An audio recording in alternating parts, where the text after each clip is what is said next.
Assamese blogger পিকে YouTube চেনেলৰ নতুন এটা ভিডিঅ'লৈ আপোনালোক সকলোকে স্বাগতম জনাইছোঁ। আশা কৰিছোঁ নিশ্চয় আপোনালোক সকলো ভালে আছে। ভিডিঅ'ৰ থাম্বনেইলৰ টাইটেল দেখি আপোনালোকে নিশ্চয় গম পাইছে ভিডিঅ'টো কোনটো বিষয়ৰ ওপৰত হ'বলৈ গৈ আছে। যে অৰুণোদয় আঁচনি এই যে ডিবিটি আপোনালোকে ক'ত কৰিব লাগিব, কি কৰিব লাগিব বা আপোনালোকে কৰিব লাগিব নি? আৰু বহুতে কৈ আছে যে 5 মাৰ্চৰ আগত কৰক বা আপোনালোকে কৰিব লাগিব। প্ৰকৃততে এইটো কি? আৰু এতিয়া মাননীয় মুখ্যমন্ত্ৰী মহোদয় ঘোষণা কৰিলে আৰু কোনসকল মহিলাই পাব, কিমান মহিলাই পাব আৰু আপোনালোকে কেতিয়া পাবতো গম পায়। অহা 10 তাৰিখে গম পাব বুলি আপোনালোকে অৰুণোদয় আঁচনি যি 9,000 টকা, এই সকলোখিনি কথা আজি এই ভিডিঅ'ৰ জৰিয়তে আপোনালোকক জনাবলৈ গৈ আছোঁ। এই ডিবিটিনো কি আচলতে প্ৰকৃততে সকলোখিনি কথা আপোনালোকে কি কৰিব লাগিব।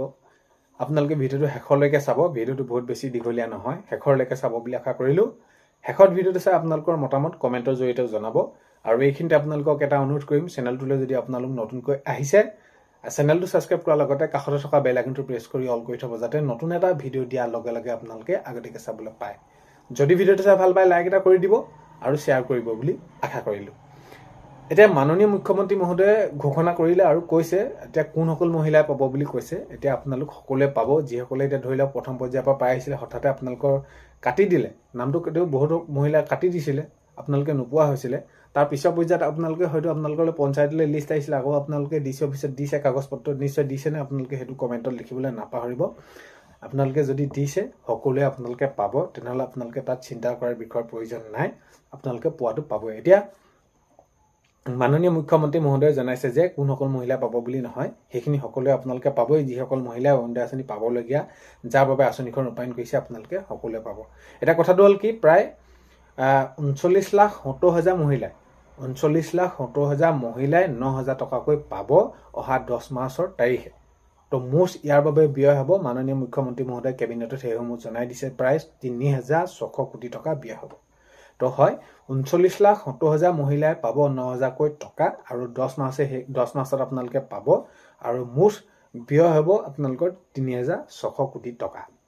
আপোনালোকে ডিবিটিৰ জৰিয়তে পাব, মুখ্যমন্ত্ৰী মহোদয়ে এইখিনি জনালে। তো এতিয়া আপোনালোকক যিহেতু জনাই আছে যে ডিবিটি কৰি ল'ব লাগিব, কি এইটো বস্তু আপোনালোকে সকলোৱে কৰিব লাগিব, যে 5 তাৰিখৰ আগত আপোনালোকে কৰিব লাগিব নি, বা কিছুমানে কৈছে 1 মাৰ্চৰ আগত, কোনোবা 2 মাৰ্চৰ আগত, এনেকুৱা ধৰণৰ কি প্ৰকৃততে আপোনালোকক কৈ দিছোঁ শুনক।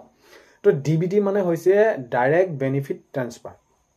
তেতিয়া আপোনালোকক কি কৰিব, পোনপটীয়াকৈ ডাইৰেক্ট মানে পোনপটীয়াকৈ আপোনালোকক কি কৰিব, আপোনালোকৰ একাউণ্টত দিব, আপোনালোকক ট্ৰান্সফাৰ কৰি দিব। সেইটো বদলি আপোনালোকে চৰকাৰে য'ৰ পৰা দিয়ে আপোনালোকৰ মুঠৰ ওপৰত একাউণ্টত আপোনালোকৰ কি হ'ব, সেইটো সোমাব। সেইটো হৈছে আপোনালোকৰ ডিবিটি। এতিয়া বহুতে এনেকুৱা ধৰণৰ কৈ আছে যে ডিবিটি কৰিব লাগিব। প্ৰকৃততে কি হয় কথাটো এনেকুৱা ধৰণৰ, যদি আপোনালোকৰ 2-3টা একাউণ্ট থাকে, ধৰি লওক কোনোবা ডাকঘৰতো আছে, ষ্টেট বেংকতো আছে, গ্ৰামীণতো আছে, তেতিয়া থাকিলেতো লিংকটো আপোনালোকৰ সকলোতে হৈয়ে থাকিব।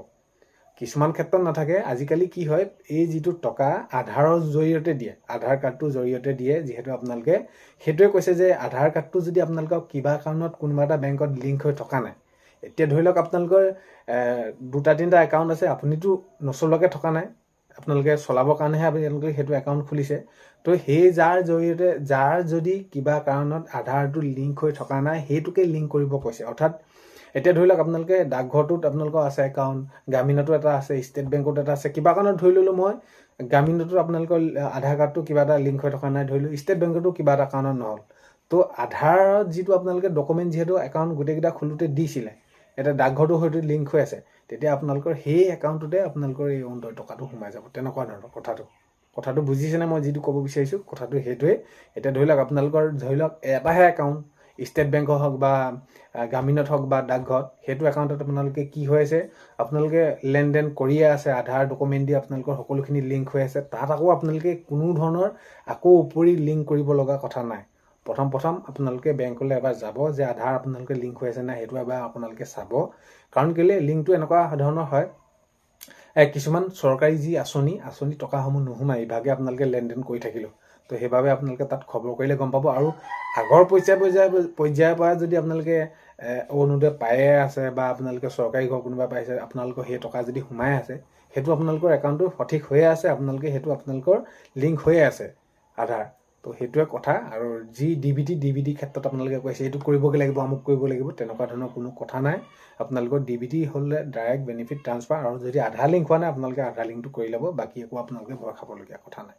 আৰু কোনসকলে পাব বুলি ক'লে, আপোনালোকে অৰুণোদয় আঁচনি প্ৰায় 39,70,000 মহিলাক দিব, আৰু যিসকলে পাবলগীয়া মহিলা আছে সকলোৱে আপোনালোকে পাব তো এইখিনি জনালো ভিডিঅ'টো শেষলৈকে চোৱাৰ বাবে বহুতে বেছি ধন্যবাদ এইখিনিতে আপোনালোকক ভিডিঅ' প্ৰথমতে কোৱাৰ দৰে চেনেলটোলৈ যদি আপোনালোক নতুনকৈ আহিছে ছাবস্ক্ৰাইব কৰাৰ লগতে কাষতে থকা বেল আইকনটো প্ৰেছ কৰি অল কৰি থব যাতে নতুন এটা ভিডিঅ' দিয়াৰ লগে লগে আপোনালোকে আগতীয়াকৈ চাবলৈ পায় অন্য এটা ভিডিঅ'তে লগ পোৱাৰ আশাৰে আজিলৈ বাই